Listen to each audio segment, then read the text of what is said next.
এই পাঞ্জাবি বাড়ির কেউ গায়ে দিবে না, ফকির গরিব দুঃখী মানুষের দিয়া দিবে। আমার পরনের লুঙ্গিটাও গরিব দুঃখীরে দিয়া দিবে।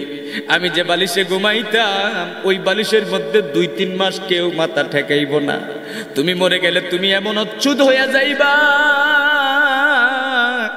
তোমারে মাটি দেওয়ার জন্য যে কবর কাটছে, বাঁশ কাটছে, ওই বাঁশের যে আবর্জনা বেশি হইছে কেউ কোনোদিন চুলায় জাল দিবে না, কবরের উপরেই রাইখা দেয়। কয় মোরার জিনিস কোনোদিন বাড়িতে নেওয়া লাগে না। এমন একটা অন্ধকার কবরে তোমারে রেখে আসবেন। আল্লাহ নবী বলেন কবর প্রতিদিন 5 বার করে মানুষকে ডাইকা ডাইকা 3টা কথা বলেন, ইয়া আইয়ুহান নাস আনা বাইতুল ওয়াহদাতি, ও দুনিয়ার মানুষ রে, আমি এমন একটা ঘর যেই ঘরে তোমার একা থাকা লাগবে, একা। আনা বাইতুল ওয়াহশাতি, আমি সাপ বিচ্ছু পোকামাকড়ের ঘর। তোমার কবরে যদি সাপে গর্ত বানায়, শিয়ালে গর্ত বানায় তোমারে কামড়ায়, দুনিয়ার কেউ কোনোদিন খোঁজ করবে না।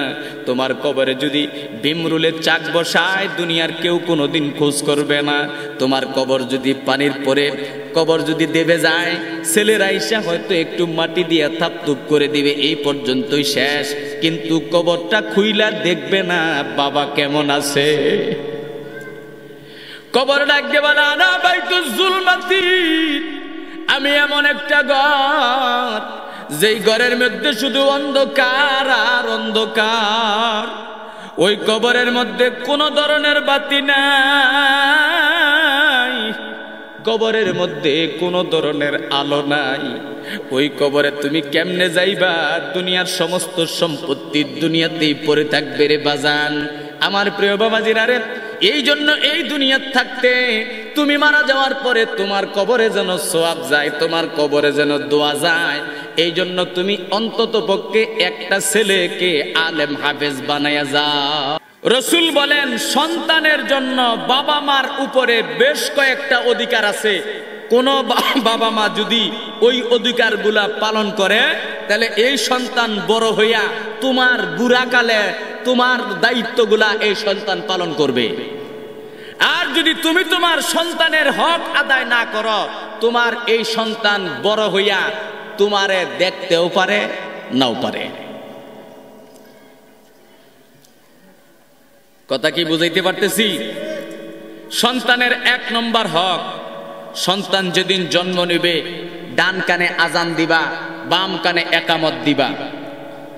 সন্তানের 2 নম্বর হক, এই সন্তানের বয়স যখন 7 দিন হবে, সন্তানকে ভালো দেখে একটা নাম রাখবা।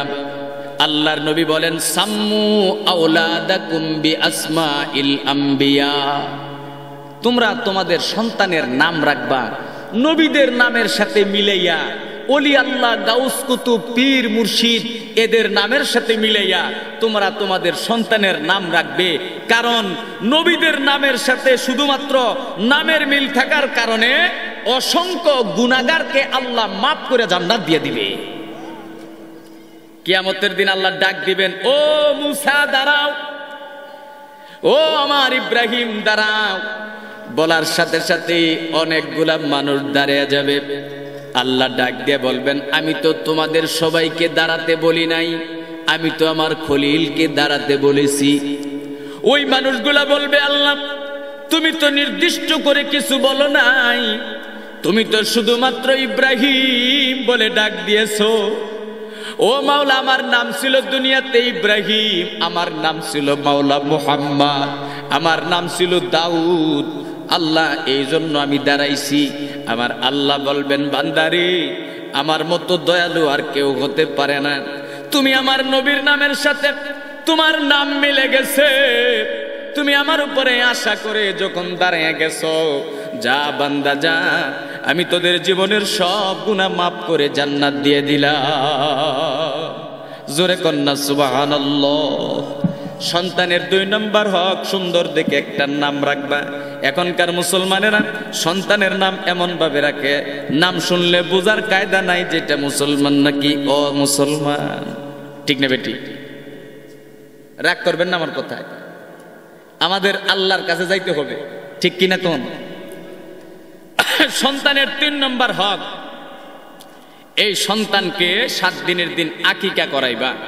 7 দিনের দিন না পারলে হাদিসে আসছে 15 দিনের দিন, 15 দিনের দিনও যদি না পারো 30 দিনের দিন, 30 দিন যদি না পারো তাহলে 40 দিনের দিন সন্তানের আকিকা করাইবা। ছেলে সন্তান হলে 2টা বকরি জবাই করে গরিব দুঃখী মানুষের খাওয়াই দিবা, মেয়ে হলে 1টা বকরি জবাই করে খাওয়াই দিবা। এখন তুমি ছেলের বাবা, তোমার সামর্থ্য কম, 1টা ছাগল কিনতেই কষ্ট, তুমি 1 ছেলের জন্য 1 ছাগল দিয়েই আকিকা করতে পারবা, কোনো অসুবিধা নাই। মারহাবা কোন, ঠিক আছে না হুজুর মাসলা?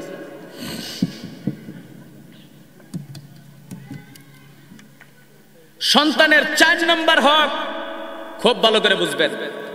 এই সন্তান যখন পড়ালেখার যোগ্য হবে, ওর ভিতরে আগে আল্লাহর কোরআন ঢুকাইয়া দাও। সুবহানাল্লাহ। ওরে আগে মাওলা চিনাইয়া দাও, নবী চিনে দাও, পাক না পাক চিনে দাও। তুমি তো কোরআন পড়তে পারো নাই, তুমি তো শুদ্ধ করে কোরআন পারো না, তুমি তো নামাজ ভালো করে জানো না। তোমার সন্তানকে অন্তত পক্ষে তুমি নামাজি বানিয়ে যাও। আমার বাবাজিরা ভাইরা আমার, কোন হুজুর কোনদিন বলে না ছেলেদেরকে খালি আলেম বানান, এটা কেউ বলছে নাকি আজ পর্যন্ত? হুজুররা এটাই বলে, এ আল্লাহর বান্দারে, সন্তানকে কমসে কম 3টা বছর, 3-4টা বছর আগে কোরআন পড়াও শুদ্ধ করে নুরানি মাদ্রাসাগুলোতে পড়াইয়া দাও। 8 বছরের বাচ্চা ডিলা সারা পেশাব করবে না, ঠিক কিনা কোন? ওই বাচ্চার উপরে নামাজ ফরজ হয় নাই, এই বাচ্চার উপরে রোজা ফরজ হয় নাই, তারপরও দেখবেন ওর পকেটে টিস্যু পেপার পাওয়া যায় কিনা। 60 বছর 65 বছরের বৃদ্ধ মানুষ পেশাব করে ডিলা লয় না, আছে না নাই? অথচ নুরানি মাদ্রাসার হেফজখানার পোলাপান গুলার পকেট খুঁজা দেখবেন প্রত্যেকের পকেটে টিস্যু আছে। এগুলা কার অবদান? কোরআনের অবদান। মারহাবা কম। এই বাচ্চা শুদ্ধ করে কোরআন পড়তে পারে, যারা নামাজের ইমামতি করতে পারে। আপনার একটা ছেলে যদি 3 বছর নুরানিতে পড়াইয়া হেফজখানায় পড়ে, তারপরে ওরে হাই স্কুলে পড়ান, কলেজে পড়ান, ইউনিভার্সিটিতে পড়াইলেন, এই সন্তান যদি ইঞ্জিনিয়ার হয়ে যায়, এই সন্তান যদি আমার বাবাজিরারে ব্যারিস্টার হয়ে যায়, আপনি মারা গেলে আপনার জানাজার ইমামতি করতে পারবে কিনা জোরে বলে? পারবে। আপনার ইন্তিকালের মুহূর্তে এই সন্তান আপনার মাথার কাছে বসে সূরা ইয়াসিন পড়তে পারবে কিনা? আপনার জন্য এই সন্তান প্রতিদিন নামাজ আনতে আল্লাহর কাছে দোয়া করবে কি করবে না জোরে কও? এমন ঘটনা বহুত দেখছি বাজান। মুরব্বী মরে গেছে, তারে কব্বর দেওয়ার আগেই পোলারা জমিন বাগাবাগি লইয়া মারামারি লাগাইছে। কেন জানেন? আল্লাহর দ্বীনের শিক্ষা নাই, কোরআনের শিক্ষা নাই, আদবের শিক্ষা নাই, যার কারণে তারা মৃত বাবাকে কবরস্থ করার আগেই এই দুনিয়ার সরু সামান জমিন নিয়ে মারামারি লাগাই দিয়েছে। কথা ঠিক কিনা? আপনি 500 বিঘা জমির মালিক হইলে কি কবরে নিয়ে যাওয়া যাবে? কথা কন। এই দুনিয়া মিশে মায়া জানো না, আইসো একা যাইবা একা চলিয়া। এ বন্ধুরা, 1 লক্ষ টাকা দিয়ে খাট বানাইলেন, 1 ফুট উঁচা করে জাজিম বানাইলেন রে বাজান, আরাম করে ওই খাটের উপরে ঘুমান। আজকে রাত্রে যদি আপনি মরে যান, 10 মিনিটও আপনারে আর ওই খাটের উপরে রাখবে না। মাটির মধ্যে পাটি বিছাইয়া সারা রাত্রি আপনারে বালিশ সারা শোয়া রাখবে। চোখ খোলা থাকলে চোখ 2টা বন্ধ করে দিবে, হাত 2টা টান টান থাকলে সোজা করে দিবে, মুখটা হা করা থাকলে চাপ দিয়া গামছা দিয়া বেঁধে দিবে। ঠিক কিনা কোন? বুঝাই দিবে, বাবা গো দুনিয়া মেলা খাইলা, এখন আর দুনিয়া তুমি খাইতে পারবা না, বাবা তোমার মুখ বন্ধ করো। দুনিয়া অনেক দেখলা, এখন তুমি আর দুনিয়া দেখতে পারবা না, বাবা চোখ বন্ধ করে ফেলো। পাও 2টা সরে রইছে, 2টা পাও একসাথে করে আইনা গামছা দিয়া বান্ধিয়া দিল। পরের দিন সকাল বেলায় 3-4 জন মুরব্বী আসবে আপনারে গোসল করাবার জন্য। আইসা সাড়ে 3টা ঢিলা চাইবে, ঢিলা দিয়া করবেটা কি? আজরাইল যখন জান কবজ করছে এমন জোরে চাপ দিয়েছে রে বাজান, ওই চাপের ফলে পিছনের রাস্তা দিয়া মল বের হয়ে গেছে। ওই মল পরিষ্কার করার জন্য 3টা ডিলা দরকার। কেমন শরমের কথা রে বাবা, আমার মল পরিষ্কার করে দিব আর অন্য মানুষ আমি কিছুই করতে পারবো না। আমার সতরের কাপড় খুইলা আমারে গোসল করে দিব, অন্য মানুষ আমি কিছুই করতে পারবো না। আমার সুকেশ বোঝাই কাপড়, তারপরে একটা কাপড় সেখান থেকে দিবে না। 3 খণ্ড সাদা মার্কিন কাপড়, যেই কাপড়ের মধ্যে কোনো সেলাই নাই, যেই কাপড়ের মধ্যে কোনো পকেট নাই, এমন একটা কাপড় দিয়ে আপনারে পেঁচাইয়া তারপরে খাটের মধ্যে তুলবে। এমন একটা খাটের মধ্যে তুলবে রে বন্ধু, যেই খাটটা মসজিদে কেউ সাদগা দিয়েছিল, দান করেছিল। মসজিদে যে অ্যালুমিনিয়ামের খাট, মুর্দার খাট, ওটা কি দানের খাট না, সাদগার খাট না? আপনার ঘরে তো 1 লাখ টাকা দামের খাট পড়ে রয়েছে, ওইটা নিয়ে দিয়ে তো আপনারা কব্বরে নামাবে না, নামাবে নাকি? ওই সাদগার খাট, যেই খাট মসজিদে থাকার কারণে অনেক মানুষ রাতের অন্ধকারে একা মসজিদে ঢুকতে ভয় পায়। ঠিক না বেটি? কিসের বড়াই, কিসের বাহাদুরি, কিসের অহংকার? আমার পরনের যে পাঞ্জাবি, এই পাঞ্জাবি বাড়ির কেউ গায়ে দিবে না, ফকির গরিব দুঃখী মানুষের দিয়া দিবে। আমার পরনের লুঙ্গিটাও গরিব দুঃখীরে দিয়া দিবে। আমি যে বালিশে ঘুমাইতাম, ওই বালিশের মধ্যে 2-3 মাস কেউ মাথা ঠেকাইব না। তুমি মরে গেলে তুমি এমন অচ্যুত হইয়া যাইবা, তোমারে মাটি দেওয়ার জন্য যে কবর কাটছে, বাঁশ কাটছে, ওই বাঁশের যে ঝোপঝাড়, বাঁশের যে আবর্জনা বেশি হইছে, কেউ কোনোদিন চুলায় জাল দিবে না, কবরের উপরে এই রাইখা দেয়। কয়ে মোরার জিনিস কোনোদিন বাড়িতে নেওয়া লাগে না। এমন একটা অন্ধকার কবরে তোমারে রেখে আসবেন। আল্লাহ নবী বলেন, কবর প্রতিদিন 5 বার করে মানুষকে ডাইকা ডাইকা 3টা কথা বলেন, ইয়া আইয়ুহান নাস আনা বাইতুল ওয়াহদাতি, ও দুনিয়ার মানুষ রে, আমি এমন একটা ঘর, যেই ঘরে চিরদিন তোমার একা থাকা লাগবে, একা। আনা বাইতুল ওয়াহশাতি, আমি সাপ বিচ্ছু পোকামাকড়ের ঘর। তোমার কবরে যদি সাপে গর্ত বানায়, শিয়ালে গর্ত বানায় তোমারে কামড়ায়, দুনিয়ার কেউ কোনোদিন খোঁজ করবে না। তোমার কবরে যদি ভিমরুলের চাক বসায়, দুনিয়ার কেউ কোনোদিন খোঁজ করবে না। তোমার কবর যদি পানির পরে, কবর যদি দেবে যায়, ছেলেরা আইসা হয়তো একটু মাটি দিয়ে থাপথুপ করে দিবে, এই পর্যন্তই শেষ। কিন্তু কবরটা খুইলা দেখবে না বাবা কেমন আছে। কবর ডাকবে বলে, আনা বাইতুল জুলমাতি, আমি এমন একটা ঘর, যেই ঘরের মধ্যে শুধু অন্ধকার আর অন্ধকার। ওই কবরের মধ্যে কোনো ধরনের বাতি নাই, কবরের মধ্যে কোনো ধরনের আলো নাই। ওই কবরে তুমি কেমনে যাইবা? দুনিয়ার সমস্ত সম্পত্তি দুনিয়াতেই পড়ে থাকবে রে বাজান। আমার প্রিয় বাবাজিরা রে, এই জন্য এই দুনিয়ার থাকতে তুমি মারা যাওয়ার পরে তোমার কবরে যেন সওয়াব যায়, তোমার কবরে যেন দোয়া যায়, এই জন্য তুমি অন্তত পক্ষে একটা ছেলেকে আলেম হাফেজ বানায়া যাও। আর বাকি সবগুলা সন্তানকে তুমি কমসে কম দিন শিক্ষা দাও। আগে তুমি রবের পরিচয় করাইয়া দাও, আল্লাহকে চিনিয়া দাও, নামাজ কালাম পাক না পাক এইগুলা চিনাইয়া তারপরে তুমি ওকে কলেজে পড়াও। এই ছেলে কোনোদিন দুর্নীতি, দিন সুদখোর হবে না, ঘুষখোর হবে না, বেনামাজি হবে না, বেরোজাদার হবে না। চিৎকার দিয়ে বলেন ঠিক কিনা? আমি কি বেহুদা কিছু বলছি? সন্তানকে দ্বীনি ইলম শিক্ষা দেওয়া, এটা সন্তানের 4 নম্বরের হক। 5 নম্বর, এই সন্তান যখন বিয়ের উপযুক্ত হবে, যদি ছেলে হয় দিনদার পর্দানাসীন একটা মেয়ে দিয়া বিয়ে করাইয়া দাও। আর যদি মেয়ে হয় দিনদার আল্লাহওয়ালা একজন ছেলের কাছে মেয়েটাকে বিয়ে দিয়ে দাও। এটা হলো বাবা মার কর্তব্য, ঈমানি দায়িত্ব। রাসূল বলেন, সালা, এ হযরতে আলী রাদিয়াল্লাহু তাআলা আনহু থেকে বর্ণিত তিরমিজি শরীফের হাদিস। আল্লাহ রাসূল বলেন, ইয়া আলী সালাসাতুন লা তুআখিরুহুন্না, হে আলী, 3টা এমন কাজ আছে যেই কাজ 3টা সামনে আসলে দেরি করবা না, তাড়াতাড়ি ওই কাজ তিনটা কইরা ফেলবা।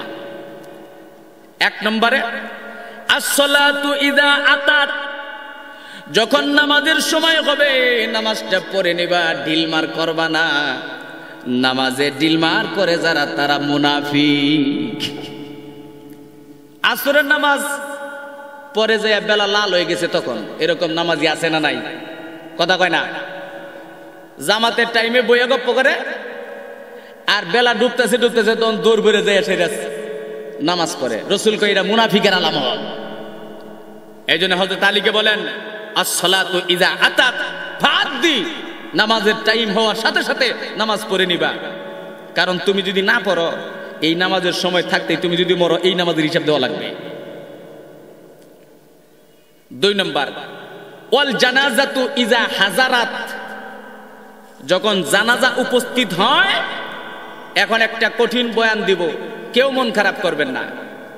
আমাদের কাজ হলো কোরআন হাদিস পড়া, মানুষের কাছে জানাইয়া দেওয়া, ঠিক কিনা হুজুর? কার লাগলো না লাগলো এটা দরকার নাই, কথা বুঝেন। ওয়াল জানাজাতু ইযা হাজারাত, নবী বলেন যখন জানাজা উপস্থিত হবে সঙ্গে সঙ্গে জানাজা পইরা তাড়াতাড়ি ওরে দাফন করাইয়া দাও। আর এখন আমরা জানাজার নামাজটারে রাজনৈতিক মঞ্চ বানাই লইছি। হ্যাঁ, বক্তৃতা দেয়, অমুক বয়ান করে, হুজুরে ওয়াজ করে, কে এগুলো করলো? কথা বুঝে না। রসুল বলেন জানাজা উপস্থিত হওয়ার সঙ্গে সঙ্গে তাড়াতাড়ি জানাজা পড়ে এই লোকটার দাফন করে দাও। এটা নবীর সুন্নাত। জানাজার এই ঠাডা পড়া রৌদ্রের মধ্যে মানুষ দাঁড়িয়ে রয়েছে 1-1.5 ঘন্টা, বয়ান ভাষণ শেষ হয় না। কথা ঠিক নেবে ঠিক? এগুলো আমরা কই দিকে আম করে দেখ পারবে না কিছু মানুষ। খবরদার, এটা করা যাবে না। আবার দেখবেন ছেলেরা দাঁড়ায় কয় আমার আব্বারে মাফ করে দিয়েন, আর আমার আব্বার কাছে যদি কেউ কিছু পাইয়া থাকেন আমাদেরকে জানাবেন, আদায় করার চেষ্টা করব, আর যদি পারেন মাফ করে দিন। কে? তুমি কি ফকিরের সন্তান নাকি? চেষ্টা করব কেমন কথা? তোমার বাবা রক্ত ঘাম পানি করে সম্পদ করে থিয়ে গেছে, ঋণ করছে তোমার জন্যই। সুতরাং ওইখানে দাঁড়ায় এইটা বলতে হবে, আমার ভাইয়েরা উপস্থিতি, আমার আব্বার কাছে কেউ যদি টাকা পান, কিছু পান, নির্দ্বিধায় বলবেন, অবশ্যই আমি পরিশোধ করে দেবো ইনশাআল্লাহ। এটা হলো একজন মুমিনের বক্তব্য। রাগ করতেছেন? ভালো করে বুঝবেন, এটা কোনোদিন বলবেন না চেষ্টা করুন। কেন চেষ্টা? কেন চেষ্টা শব্দের মধ্যে ঢিলমার আছে, চেষ্টা না। রসুল বলেন তোমাদের কোন অভিভাবক মরে গেলে তার সমুদয় সম্পত্তির থেকে আগে ঋণ পরিশোধ করে দাও। ঋণ পরিশোধ করার পরে যদি কিছু থাকে, তোমার আব্বা যদি ওসিয়ত করে যায় যে আমার এখান থেকে এই সম্পত্তি অমুককে দিও, বা অমুক মসজিদে দিও, অমুক মাদ্রাসায় দিও, বা এই কয়েক লাখ টাকা অমুককে দিও, অমুক জায়গায় দিও, যদি এরকম হয় তাহলে তোমার আব্বার অবশিষ্ট সমুদয় সম্পত্তিকে 3টা ভাগ করবা। আপনারা শিক্ষিত মানুষ বুঝবেন, 3টা ভাগ করে 3 ভাগের 1 ভাগ সম্পত্তির থেকে তোমার আব্বার ওসিয়ত পূরণ করবে। আর বাদ বাকি যা থাকবে ওইগুলা তোমরা ভাইরা বোনেরা ওয়ারিস হিসাবে, মিরাজ হিসাবে একজন মুফতি সাহেব আলেমকে ডেকে এনে সমস্ত হিসাব তাকে বুঝাইয়া দিয়া, তারপরে মিরাসির পুরাপুরি যোগ বিয়োগ নামাইয়া সম্পত্তি ভাগ করে নিয়ে নিবা।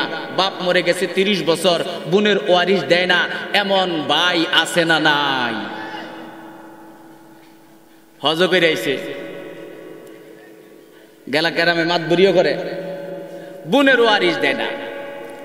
আবার বোনে পাবো 20 লাখ, 1 লাখ টাকা দিয়া পিঠের মধ্যে দুমাইরা কয় বোন দেওয়াস না, আমার কতগুলা পোলাপান নিয়ে চলো লাগে, তুই কিছু মনে করিস না। বোন কি মনে করবো? বোন তো মায়ের মতো দরদি। আল্লাহ কয় তোর বোনে কিছু মনে না করলো, কিন্তু আমার দরবারে তোর নামে অভিযোগ জমা হয়ে গেছে।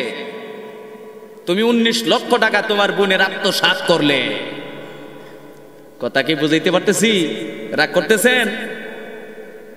এবার আসেন, তাহলে কি জানি বলতেছিলাম? এই যে মৃত্যু, কবর, কবর আমাদের সামনে আছে না নাই? ওই সন্তানকে দিনদার দিনদার দেখে বিয়ে করায় দেয়। জানাজা যখন উপস্থিত হবে সঙ্গে সঙ্গে জানাজা পড়ে দেয়। এই কথা পয়েন্ট। 3 নম্বর হলো ওয়াল আইয়িমু ইদা ওয়াজাত্তা লাহা কুফুয়ান, যুবক যুবতী যখন ছেলে মেয়ে বিয়ের উপযুক্ত হবে তুমি যদি উপযুক্ত পরিবারের সাথে সম্বন্ধ পেয়ে যাও, তাড়াতাড়ি বিয়ে করাইয়া দাও। মারহাবা, জোরে কোন। আল্লাহর নবীর প্রত্যেকটা বিধান ভারসাম্যপূর্ণ, জোরে কোন সুবহানাল্লাহ। আমার বাবাদেরা, ভাইয়ের আমার, গভীরভাবে লক্ষ্য করে শুনবেন।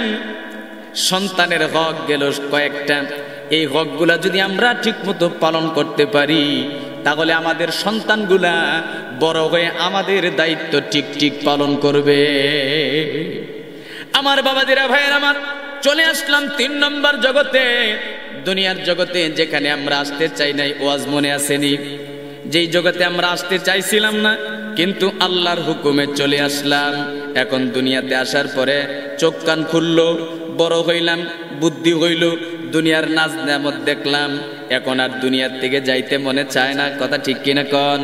আমার আল্লাহ বয়ান করেন,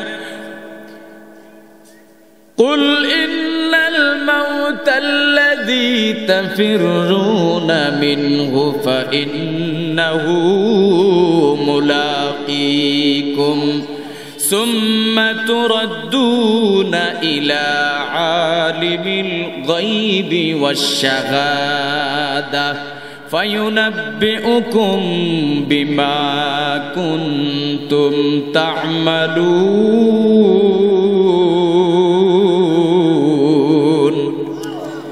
আল্লাহ বলেন, নবী গো, তামাম দুনিয়ার মানুষদেরকে জানিয়ে দেন, এ দুনিয়ার মানুষ রে, মরণের হাত থেকে তুমি যতই পালাইতে চাও, মরণের হাত থেকে তুমি পালাইতে পারবে না। তুমি যেখানে যাইবা, মরণ তোমার সামনে যায় হাজির হয়ে যাবে। কারণ এই দুনিয়াতে তুমি আসার আগে তোমার মরণ আইছে। আমরা দুনিয়াতে আসার আগে আমাদের মরণ আসছে দুনিয়ায়। দলিল সূরা মুলক, আল্লাহ বলেন, তাবারাকাল্লাযী বিয়াদিহিল মুলকু ওয়া হুয়া আলা কুল্লি শাইইন কাদির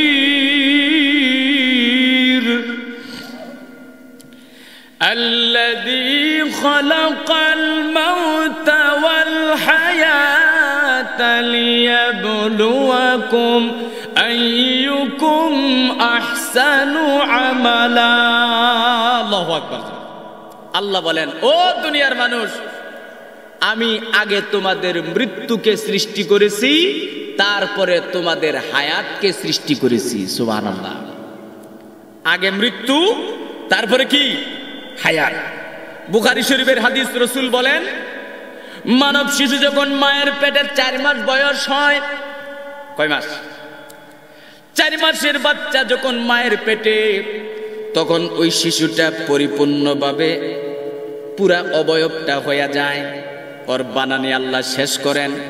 একটা শিশু পরিপূর্ণভাবে বানাইতে আমার আল্লাহ সময় নেন 4 মাস। এই 4 মাস যাওয়ার পরে এখনো বাচ্চার মধ্যে রুহু আসে নাই। রুহু আসার আগে বাচ্চাটা কি মুর্দা নাকি জিন্দা? জোরে কন। রুহু ছাড়া জিন্দা না মুর্দা? মুর্দা। আল্লাহর নবী বলেন, সুম্মা ইয়াবআসুল্লাহু ইলাইহি মালাকান বিআরবা'i কালিমাত। আল্লাহর নবী বলেন, ওই 4 মাসের বয়সকালে আল্লাহ তাআলা একটা ফেরেশতা মায়ের পেটে পাঠায়া দেন। ওই বাচ্চার জন্য 4টা জিনিস লেখে ফেরেশতা আইসা খাতা কলম নিয়ে আসে। কি নিয়ে আসে? একজন ফেরেশতা, আমরা যখন ছিলাম মায়ের পেটে 4 মাসের বাচ্চা, রুহু পাই নাই, তখন একটা ফেরেশতা আইসা খাতা কলমের মধ্যে, খাতার মধ্যে 4টা জিনিস লিখছে। রাসূল বলেন, ফায়াকতুবু আজালাহু। ওই ফেরেশতা 1 নম্বরে লেখে এই বান্দার মরণ, কোথায় যাবে, কোথায় যাওয়ার পরে মরণ হবে, কয়দিন দুনিয়াতে বেঁচে থাকার পরে মরণ হবে, এইটা লেখে 1 নম্বরে। তাহলে দেখেন, রুহু পাইলাম না, তার আগেই কপালে মরণ লিপিবদ্ধ হয়ে গেছে। 2 নম্বরে লেখে আমালাহু, এই বাচ্চা দুনিয়াতে যাওয়ার পরে কেমন আমল করবে, এইটা লেখে। 3 নম্বরে লেখে রিজকাহু, এই বাচ্চা দুনিয়াতে যাওয়ার পরে কি পরিমাণ রিজিক পাবো, এইটা লেখে। ও মুসলমান বাবাজিরা রে, তুমি আর আমি যতই মাটি খামসাই, আমার আপনার কপালে যেই পরিমাণ রিজিক আমার আল্লাহ লিখে দিছে তার চাইতে 100 টাকা বেশি পাওয়া যাবে। 3 নম্বর গেল, 4 নম্বরে লেখে শাকিউন আম সাঈদ। এই বাচ্চাটা দুনিয়াতে যাওয়ার পরে ভাগ্যবান হবে নাকি হতভাগা হবে এইটা লেখে। এই 4টা জিনিস লেখার পরে যখন ফেরেশতা আল্লাহর দরবারে চলে যান, সুম্মা ইউনফাকু ফীহির রূহু, আল্লাহর নবী বলেন তারপরে আমার আল্লাহর পক্ষ থেকে আরেকটা ফেরেশতা ওই বাচ্চার রূহু লইয়া আসে। তেলে রূহু পাওয়ার আগে মরণ লিপিবদ্ধ হয়ে গেছে। আল্লাহ বলেন নবী গো, দুনিয়ার মানুষদেরকে আপনি বলে দেন তুমি মরণ থেকে যতই পালাও, মরণের হাত থেকে তুমি পালাইতে পারবা না। মরণ তোমার সামনে যায় হাজির হয়ে যাবে, অবশ্যই তোমাকে মরণ কবরে নিয়ে পৌঁছাইয়া দিবে। কবরের জগৎ 4 নম্বর জগৎ, আলমে বরজখ, আলমে কুবুর। আমার প্রিয় বাবাজিরা রে, কবরের জগতের পরে 5 নম্বর জগৎ। কবরের জগতের আজকের বয়ানের সময় নাই। 5 নম্বর জগৎ হলো আলমে আখেরাত, আলমে বাকা। আখেরাতের জগৎ চিরস্থায়ী জগৎ, যেই জগতের শুরু আছে লা নেহায়াতা লাহা, কোনো শেষ নাই, কোনো শেষ নাই। আল্লাহর নবী বলেন ইয়া উম্মতি ইন্নাকুম তুহশারুনা হুফাতান উরাতান গুরলা। এ আমার উম্মতেরা রে, কিয়ামতের দিন আমার আল্লাহ তোমাদেরকে এমন ভাবে তুলবেন, তোমাদের পায়ে কারো জুতা থাকবে না, গায়ে কোনো কাপড় থাকবে না, কোনো পুরুষ মানুষের খতনা করা থাকবে না। 1 মাইল উপরে সূর্য চলে আসবে, পুরা হাসরের ময়দানটা মাওলায় আমার তামার ময়দান বানিয়ে দিবেন। একে তো সূর্যের তাপের কারণে তামা তাড়াতাড়ি গরম হয়ে যায়, আগুনের চাইতেও উত্তপ্ত গরম হয়ে যাবে। কোনো ছায়া নাই, কোনো ঘর নাই, কোনো বাড়ি নাই, কোনো সামিয়ানা নাই। আমার পয়গম্বর বয়ান করেন সমস্ত মানুষ থাকবে খতনাবিহীন। আমার প্রিয় বাবাজিরা রে, আল্লাহর পয়গম্বর বয়ান করেন আম্মাজান আয়েশা সিদ্দিকা আল্লাহর রাসূলকে বলেন ওগো নবী, কিয়ামতের দিন মানুষ যে উলঙ্গ হয়ে উঠবে, একজন মানুষ আরেকজনের দিকে তাকে তো লজ্জায় মরে যাবে। আল্লাহর নবী বলেন আয়েশা, আল আমরু আশাদ্দু মিন আইয়ানজুরা আহাদুন ইলা আহাদিন। কিয়ামতের দিন একজন মানুষ আরেকজনের দিকে তাকায় দেখবে তো দূরের কথা, নিজের দিকে তাকাবার কথাও কারোর খেয়াল থাকবে না। কঠিন ময়দানে আমরা সবাই যাওয়া লাগবে কিনা কোন? জোরে কোন না কেন? রাসূল বলেন লা ইয়াজুলু কদামা ইবনে আদামা মিন ইনদি রাব্বিহি ইয়াউমাল কিয়ামাতি। ওই কিয়ামতের দিন আল্লাহর সামনে থেকে কোনো মানুষ 1 কদম নড়তে পারবে না, হাত্তা ইউসআলা আন খামসিন, যতক্ষণ পর্যন্ত আল্লাহর পক্ষ থেকে তাকে 5টা প্রশ্ন করা না হবে এবং উত্তর না দিবে সে নড়তে পারবে না। কয়টা প্রশ্ন? জোরে কোন কয়টা? 5টা। 1 নম্বর আন হায়াতিহি ফিমা আফনা। এ বান্দা, তোমার লম্বা হায়াতটা কোন কাজে নষ্ট করে আসছো আমার কাছে হিসাব দাও।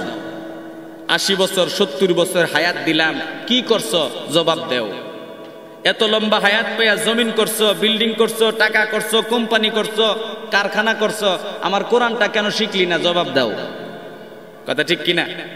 রাত দিন 24 ঘন্টার সময় দিয়েছিলাম, 24 ঘন্টার সময়ের মধ্যে 5 ওয়াক্ত নামাজ পড়তে টাইম লাগে মাত্র 1 ঘন্টা। তুমি 23 ঘন্টাও নিজের কাছে খাটাইছো, 1টা ঘন্টা বাড়তি এটাও নিজের কাছে খাটাইছো, কেন নামাজটা পড়লা না? সময় পাইলা না কেন? জবাব দাও। জবাব আছে। 2 নম্বর আন শাবাবিহি ফিমা আবলা। যৌবন কালের ব্যাপারে আল্লাহ জিজ্ঞাসা করবেন, তোমার যৌবন কালটা তুমি কোন কাজে নষ্ট করে আসছো বান্দা, জবাবটা দিয়ে যাও। 3 নম্বর আন মালিহি মিন আইনা ইকতাসাবা। মাল দৌলত, টাকা পয়সা এগুলা নিয়ে আল্লাহ জিজ্ঞাসা করবেন, তুমি কোন পথে উপার্জন করছিলে, হালাল পথে নাকি গর হালাল পথে? হারাম ঘুর আমাদের সমাজে আছে না নাই? কথা কন না কেন? সুদখুর, ঘুষখুর, ওজনে কম দেয়, অন্যের জমিন বেদখল দেয়, অন্যের সম্পদ আত্মসাৎ করে, এরকম হারামখুর হারামি আমাদের সমাজগুলোতে আছে না নাই? কড়াই গন্ডা হিসাব দেওয়া লাগবে আল্লাহর কাছে। 4 নম্বর প্রশ্ন আল্লাহ করবেন, ওয়াফিমা কুনতা আনফাক্তা মালাকা। তোমার মাল দৌলত কোন পথে ব্যয় করে আসছো বান্দা, জবাব দাও। তুমি কি সবার হক আদায় করছিলে? মা বাবা ভাই বোন আত্মীয় স্বজন, আল্লাহর হক, নবীর হক, মসজিদের হক, মাদ্রাসার হক, সমাজের হক, আত্মীয় স্বজনের হক আদায় করছিলে? জবাবটা দাও। 5 নম্বর, ওয়া মাজা কুনতা আমিলতা ফিমা আলিমতা, তুমি যা এলেম অর্জন করেছিলা, যা কিছু শিক্ষা অর্জন করেছিলা, সেই মোতাবেক মানছো কতটুকু এইটা বলো। কথা বুঝাইতে পারলাম? মুআজ্জাজ হাজিরিন, সময় অল্প কিন্তু অনেকগুলা কথা ছিল, যার কারণে আসলে মেহমান চলে আসছেন, অনেক দূর থেকে মুসাফির মানুষ হুজুর, এই জন্য আমি আর সামনে যাব না। আপনাদের সবার কাছে দোয়া চাই, এই মাদ্রাসার জন্য দোয়া করবেন, আমাদের জন্য দোয়া করবেন, আমরাও আপনাদের জন্য দোয়া করি। হুজুরের বয়ান শুনে আখেরি মোনাজাত দিয়ে এরপর আমরা যাব ইনশাআল্লাহ। ওয়া মা আলাইনা ইল্লাল বালাগ। সুবহানাল্লাহি ওয়া বিহামদিহি, সুবহানাকাল্লাহুম্মা ওয়া বিহামদিকা, আশহাদু আল্লা ইলাহা ইল্লা আনতা, আস্তাগফিরুকা ওয়া আতুবু